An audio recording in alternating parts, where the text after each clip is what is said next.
Facebook ইউটিউবে প্রচুর add দেখতেছি যে 30,000 টাকায় ল্যাপটপ, 25,000 টাকায় ল্যাপটপ, 20,000 টাকায় ল্যাপটপ, কিন্তু আমার বাজেট তো এর চেয়েও কম। 13 থেকে 14,000, সর্বোচ্চ 15,000 টাকা দিতে পারবো।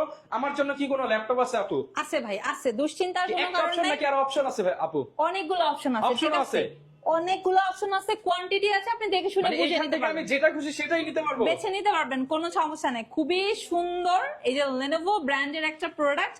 এই ল্যাপটপটা আমরা আপনাকে, এটা কিন্তু 11 জেনারেশন সমতুল্য, দিব মাত্র 12,500 টাকা। অনলি 12,500 টাকা। 4GB RAM আছে, স্টোরেজ হিসেবে 128 SSD আছে, চাইলে আপগ্রেডও করতে পারবেন। 11 জেনারেশন সমতুল্য আপু প্রোডাক্ট এটা কি বিদেশ থেকে আসছে আপু? ভাই, ইউএস এর প্রোডাক্ট, ইউএস এর প্রোডাক্ট, আমেরিকান ল্যাপটপ মাত্র 12,500 টাকায়। আপু অপশনের আমার অভাব নেই। এটা পছন্দ হলো না, আমার জন্য আর কোনো কিছু আরে আছে? ভাই, 13,500 টাকা এটা দিয়ে দিব, আপু, ডেল ব্র্যান্ডের। এটা তো মনে হচ্ছে আপু পুরো রয়্যাল বেঙ্গল টাইগার আপু। সো আপনাকে পছন্দ হতে হবে, একটা দুইটা তিনটা না, অনেকগুলো অপশনের মধ্যে থেকে আপনি বেছে নিতে পারবেন 21 টেকনোলজি থেকে। যারা কিনা নিতে চান সরাসরি চলে আসতে পারেন, চাইলে ঘরে বসে কিস্তিতেও ল্যাপটপ নিতে পারবেন। আপু শপের লোকেশনটা একটু বলে দেন। মিরপুর 10 গোলচত্বর বরাবর সাজেদা মেনশনের দোতলাতে, যেখানে আসলে আপনি এইচপি, Lenovo, ডেল, ম্যাক, সার্ফেসের প্রোডাক্ট পাবেন এবং স্টার্টিং রেট মাত্র 12,500 থেকে।